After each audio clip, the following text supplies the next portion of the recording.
pasteur, à qui sera le tour? Peut-être toi, Madame Castanou, Madame Masolo Chinassi. Donc, femme de pasteur, à qui sera le tour? Peut-être toi, Madame Castanou, Madame Masolo Chinassi. Donc, femme de pasteur, à qui sera le tour? Peut-être toi, Madame Castanou, Madame Masolo Chinassi.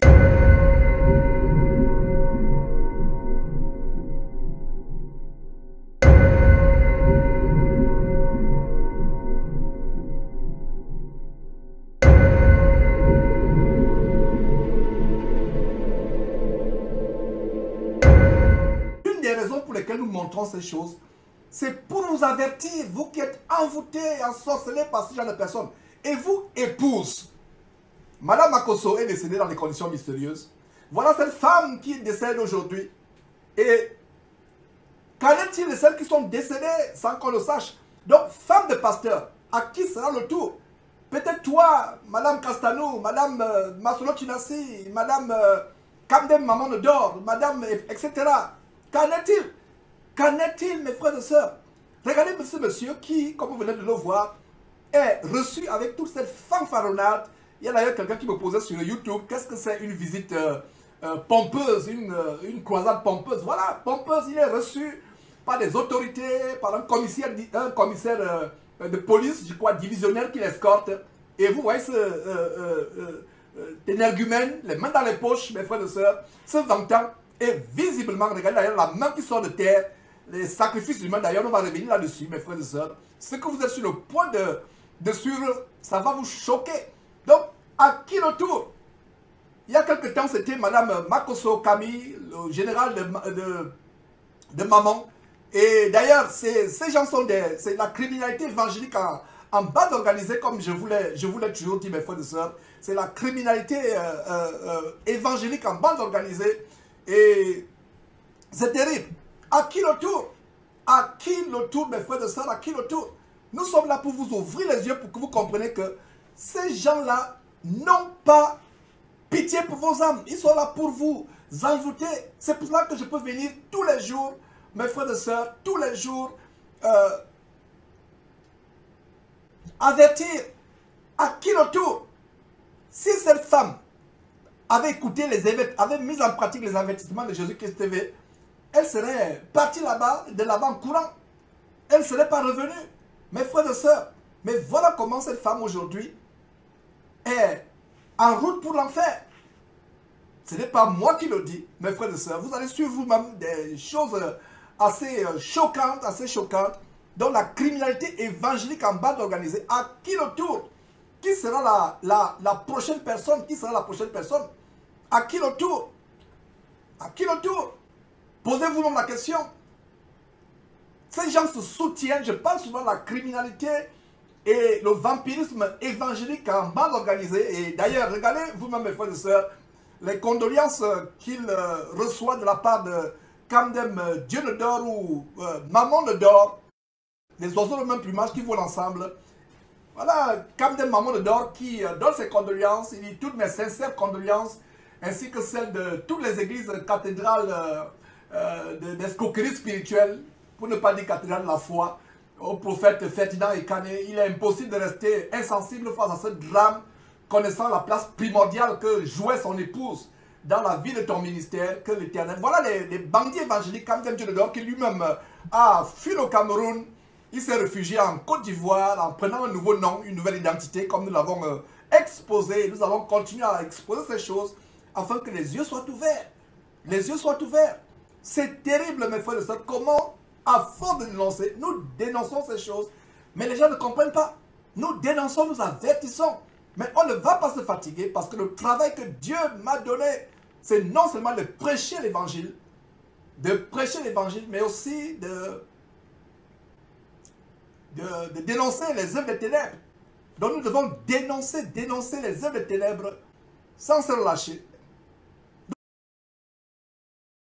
Regardez comment Dieu a puni cette femme.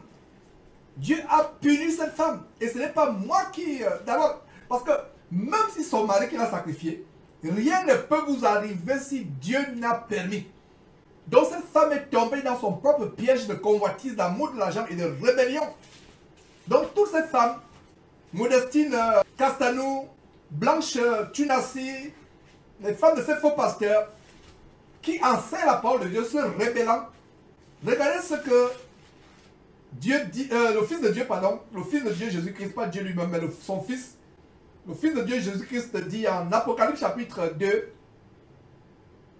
à partir du verset 20, qu'est-ce que nous voyons?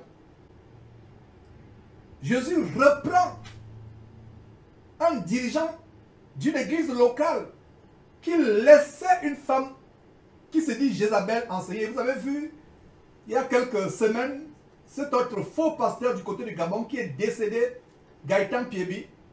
Après que nous l'avons averti à plusieurs reprises, il est décédé soudainement à la fleur de l'âge. Il n'était pas vieux. Il est mort, frappé par Dieu. On l'avait averti. Et qui disait que il est le premier pasteur qui a pour pasteur sa femme. Donc lui était pasteur et son pasteur à lui, Gaëtan Piebi, était sa femme. Il est mort il y a quelques semaines. On l'a dénoncé. Et on ne s'amuse pas avec Dieu. Donc toute femme, parce que même si cet homme avait voulu sacrifier cette femme, si cette femme avait vu le vrai chrétien, et si vous, femmes de faux pasteurs, vous avez peur, n'allez pas voir les bordels sur Facebook des prostituées qui se passent pour des spiritistes, satanistes, maudissant le nom de Dieu. N'allez pas les voir. Si vous allez les voir, c'est que vous ne connaissez pas Dieu, vous n'avez pas connu Dieu. Allez voir les vrais chrétiens. Allez voir les vrais chrétiens qui ont la crainte de Dieu, qui s'efforcent de marcher dans la sanctification, qui n'ont pas l'amour de l'argent, qui ont renoncé à tout pour servir le Seigneur Dieu. Allez voir de telles personnes. Parce que si un faux pasteur veut vous sacrifier et il réussit, c'est parce que Dieu vous a livré à lui. Parce que Dieu est souverain. On a vu des cas, une fillette qui avait confessé, elle a été capturée, on l'a mis dans une brousse gabonaise pour prendre ses organes génitaux, son cœur, sa langue, ses yeux. On était sur le point de l'égorger, elle voyait comment on égorgeait l'autre personne. À son tour, elle était en train de prier dans son cœur, invoquer Dieu, et il y a eu une débandade dans le camp de l'ennemi. Et elle s'est retrouvée au bord de la route où une voiture est venue la chercher. Elle ne sait pas comment elle s'est retrouvée là. Mais nous, vous et moi, nous savons, n'est-ce pas? Dieu a envoyé ses anges, sa puissance, sa puissante armée céleste pour délivrer cette gamine.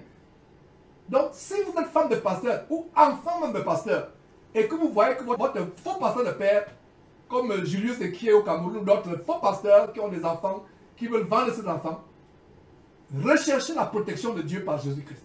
Si vous êtes femme de pasteur, même les frères de pasteur, parce que ces faux pasteurs, quand ils ne trouvent pas quelqu'un pour vendre, il est prêt à vendre sa mère, à vendre son frère, à vendre son neveu, à vendre ses enfants. Alors recherchez la protection de Dieu. Mais ce qui se passe, c'est quoi? Regarde le reproche, verset 20. Mais ce que j'ai contre toi, c'est que moi, le Seigneur Jésus-Christ est contre toi. Le Seigneur Jésus continue à parler. C'est que tu laisses la femme Jézabel, qui se dit prophétesse, enseigner et séduire mes serviteurs pour qu'ils se livrent à l'impudicité et qu'ils mangent les viandes sacrifiées aux idoles. Comme on a montré Liliane Sanogo qui se livre à la séduction avec les sirènes des eaux, voit le même mode opératoire, mais Jésus ne s'arrête pas là. Jésus dit au verset 21, je lui ai donné du temps afin qu'elle se repentît et elle ne veut pas se repentir de son impudicité. Verset 22, je vais la jeter sur un lit et envoyer une grande tribulation. Voilà maintenant cette femme à qui Jésus a donné le temps de se repentir. Peut-être cette femme, même pas peut-être, cette femme a certainement entendu parler de Jésus qui est aimé. Cette femme a certainement entendu mes avertissements. Elle n'a pas voulu. Dieu l'a donné de se repentir, elle n'a pas voulu. Si elle s'était repentie, son sacrifice, le sacrifice de son mari n'aurait pas marché. Dieu l'aurait protégé comme Dieu a protégé la femme du pasteur nigérien dont je vous ai parlé, qui s'est repentie, qui est sortie de... Elle est là, son mari, je ne suis plus dans cette affaire d'escroquerie, etc. Je me repens. Dieu n'est pas dedans. Quand son mari est mort par accident de circulation, elle n'a pas été affectée. Dieu a donné le temps à cette femme de se repentir. Elle ne s'est pas repentie, là voilà, elle est morte. Elle ne peut plus revenir en arrière. C'est fini. Elle va regretter éternellement. Qui sait? Dieu seul sait. Peut-être où elle est en train de regretter Regretter les enseignements de Jésus-Christ TV. Regretter comment Georges criait. Il dit, oh, si Georges peut encore crier. Mais il est très tard pour moi. Mon mari m'a vendu. Pour la gloire de ce monde, moi j'ai aimé la gloire. Il n'y a plus rien pour moi. Si ceci peut produire la crainte dans le cœur de ceux qui suivent cette émission, si cela peut produire la crainte, que ça produise la crainte, et que vous comprenez qu'on ne se moque pas de Dieu, on ne joue pas avec Dieu, on ne badine pas avec Dieu, on ne badine pas avec Dieu. Sortez, sortez, sortez, sortez, sortez. Sortez de ces choses. Donc voilà comment Dieu a averti une femme, et Dieu dit à la fille, celle qui a l'esprit d'Isabelle, je vais te jeter sur un lit.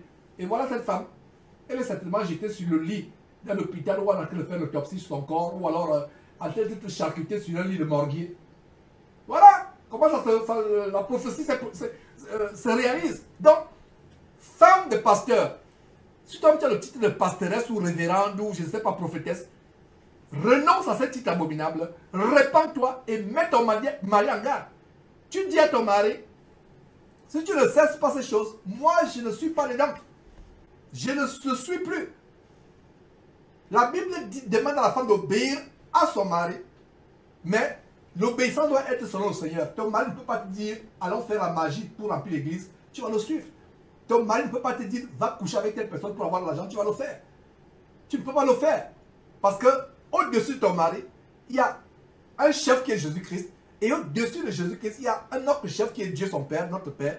Donc, si ton mari te dit quelque chose qui est contraire à ce que Jésus dit, à ce que son Père dit, ah, tu dis à Marie, je t'aime bien, je vais t'être soumise, mais il y a ton chef à toi qui est Jésus-Christ. Il y a le chef à nous tous qui est Dieu. Je vais plutôt leur obéir plutôt qu'à toi. Dis cela avec beaucoup de déférence, beaucoup de courtoisie à votre mari. Dit, je vais continuer à peut-être à prier pour toi, mais moi je ne suis plus dedans. Je ne suis plus dans l'escroquerie. Qu'est-ce que je peux encore vous dire? Il joue les amoureux. Mais voilà sa femme qui est sacrifiée. Et il n'y a pas de doute. Vous-même vous avez suivi. Tirez-vous des conclusions. Il n'y a pas de doute, voilà.